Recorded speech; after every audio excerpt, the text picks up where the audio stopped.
성도 여러분 안녕하십니까? 2024년 2월 28일 수요 새벽 말씀 함께 나누겠습니다.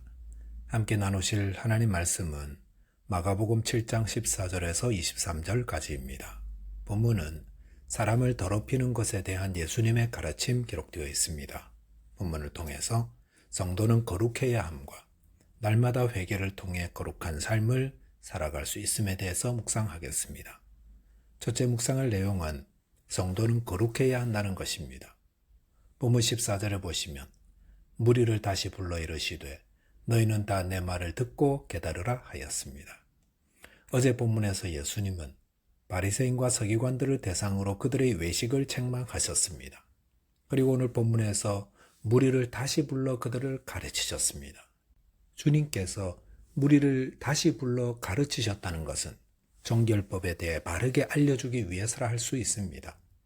예수님은 바리새인들과 서기관들이 가진 근본 취지, 즉 정결하게 되려는 의도까지 책망하신 것은 아니었습니다. 유대교 지도자들이 장로의 규례에 따라 음식을 먹기 전에 손을 씻고 시장에 다녀오면 몸에 물을 뿌리고 주발과 장과 그릇들을 다 씻는 이유가 무엇입니까? 그것은 정결하게 되기 위해서였습니다.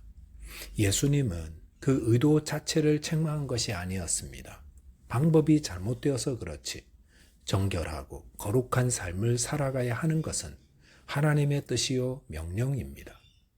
레위기 11장 45절에 보시면 나는 너희의 하나님이 되려고 너희를 애굽 땅에서 인도하여 낸 여호와라. 내가 거룩하니 너희도 거룩할지어다 하셨습니다. 하나님은 이스라엘 백성들을 애굽에서 불러내어 하나님의 백성 삼으시고 그들에게 거룩하라 명령하십니다. 이 말은 누구든지 하나님의 백성된 자에게 요구되는 것은 거룩이다라는 것입니다.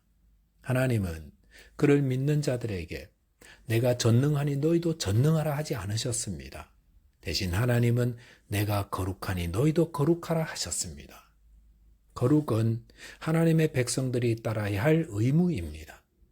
성도 여러분, 거룩한 삶을 추구하시기 바랍니다. 그렇다면 어떻게 거룩해집니까?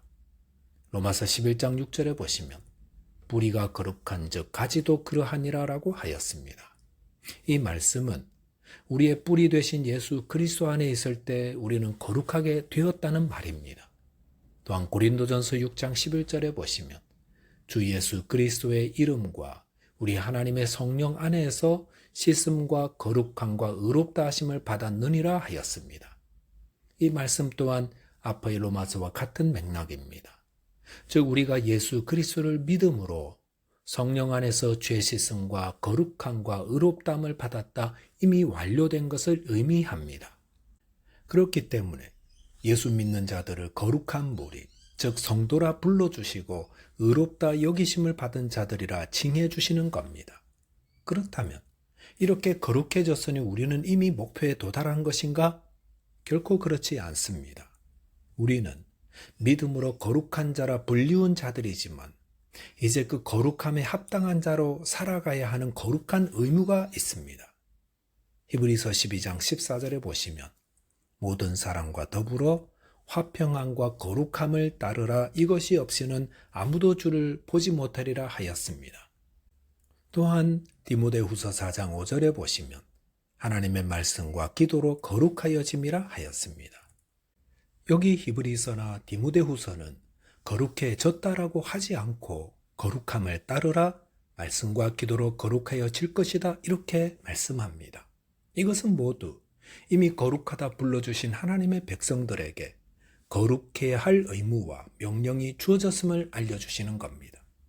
베드로전서 1장 14절 15절에 보시면 너희가 순종하는 자식처럼 전에 알지 못할 때 따르던 너희 사욕을 본받지 말고 오직 너희를 부르신 거룩한 이처럼 너희도 모든 행실에 거룩한 자가 되라 하였습니다. 여기서도 거룩한 자가 된 성도들에게 거룩한 자가 되라 하십니다. 즉 성도는 거룩한 삶을 살아야 할 의무와 책임이 있습니다. 이 거룩한 삶을 어떻게 살 수 있겠습니까? 그것은 너희를 부르신 거룩한 이처럼 즉 예수 그리스도를 본받는 자 되는 것입니다. 예수님을 본받아 믿기 전에 자기 사욕을 따르던 자처럼 살지 않고 하나님의 말씀을 따라 살아갈 때 거룩한 자로 되어져 가는 것입니다. 저와 여러분께서 주님을 본받아 거룩한 자 되시기 바랍니다. 둘째 묵상할 내용은 회개를 통해 거룩한 삶을 살아야 한다는 겁니다. 본문 15절에 보시면 무엇이든지 밖에서 사람에게로 들어가는 것이 능히 사람을 더럽게 하지 못하되 라고 하였습니다. 여기 보시면 예수님은 무엇이 사람을 더럽히게 하는 것인지를 알려주셨습니다. 그것은 거룩한 삶 살려면 먼저 무엇이 사람을 더럽히는지를 아는 것이 중요함을 알려주고 계신 겁니다. 그렇다면 무엇이 사람을 더럽히는 것입니까? 본문 16절에 보시면 사람 안에서 나오는 것이 사람을 더럽게 하는 것이니라 하시고라고 하였습니다. 이 말씀의 의미가 무엇인지 본문 21절 22절에 보시면 속에서 곧 사람의 마음에서 나오는 것은 악한 생각, 곧 음란과 도둑질과 살인과 간음과 탐욕과 악독과 속임과 음탕과 질투와 비방과 교만과 우매함이니 라고 하였습니다. 그리고 23절에 보시면 이 모든 악한 것이 다 속에서 나와서 사람을 더럽게 하느니라 하였습니다. 성도 여러분, 우리를 더럽히는 것이 무엇입니까? 그것은 우리 안에서 나오는 악한 생각이라 했습니다. 즉 우리의 마음이 우리를 더럽히는 원천이라는 것입니다. 예레미야 17장 9절에 보시면 만물보다 거짓되고 심히 부패한 것은 마음이라 하였습니다. 이 세상에서 가장 오염되고 가장 부패하고 썩고 더러운 것이 우리 마음입니다. 사람들이 왜 음란합니까? 왜 음란한 행위를 하는 것일까요? 음란을 품은 더러운 마음 때문입니다. 사람들이 왜 도둑질합니까? 도둑질하는 마음 때문입니다. 사람들이 왜 살인합니까? 미워하는 마음 때문입니다. 그래서 주님은 형제를 미워하는 것이 살인한 자라 했습니다. 사람들이 왜 자기 배우자를 두고 다른 이성을 가까이 하며 간음합니까? 그 마음이 병들고 더러워졌기 때문입니다. 탐욕을 품는 것, 그래서 이미 충분히 갖고 있으면서도 만족하지 못하고 더하며 가난한 자들의 것을 빼앗는 것, 마음에서 나오는 더러움 때문입니다. 악독은 사악하게 행하는 것입니다. 아주 악하게 행하는 것, 악한 마음 때문입니다. 속임, 남을 유인하여 고통에 빠뜨려 자기 유익을 추구하는 것, 그것도 악한 마음에서 비롯된 것입니다. 음탕, 사악한 충동을 의미합니다. 질투, 나보다 더 나은 누군가를 보면 참지 못하는 것, 악한 마음에서 비롯된 것입니다. 비방은 남을 욕하고 비난하고 정죄하는 것인데 그 마음이 더러워져서 그렇습니다. 교만, 남보다 내가 더 낫다는 마음, 이것도 그 마음의 부패함 때문에 나오는 겁니다. 우매함은 도덕적 판단력이 결여된 어리석음 때문인데 이것도 더러운 마음, 부패한 마음에서 나오는 것입니다. 이런 모든 악한 것들이 다 우리 마음에서 나옵니다. 마음이 우리 악의 근원입니다. 이 사실을 잊지 말아야 합니다.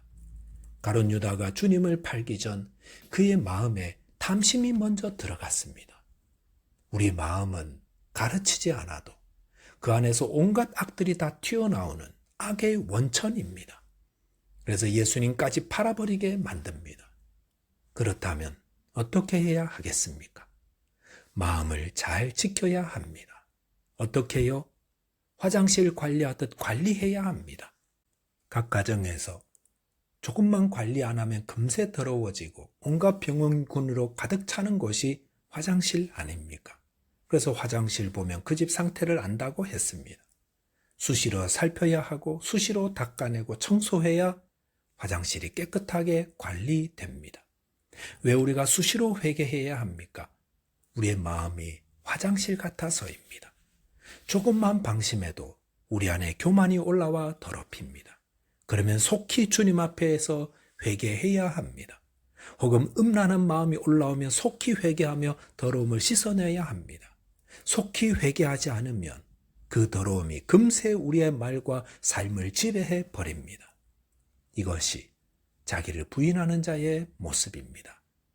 저와 여러분이 자신의 마음의 더러움을 날마다 회개함으로 주님처럼 거룩한 삶을 살게 되시기 바라겠습니다. 기도하겠습니다. 하나님 아버지, 저희를 거룩한 자로 불러주시니 감사합니다. 또한 주님의 말씀에 온전히 순종하여 거룩한 삶을 살되 날마다 회개하는 자 되게 해 주옵소서. 예수 그리스도의 이름으로 기도하옵나이다. 아멘. 오늘도 믿음 안에서 승리하는 하루 되시기 바라겠습니다. 감사합니다.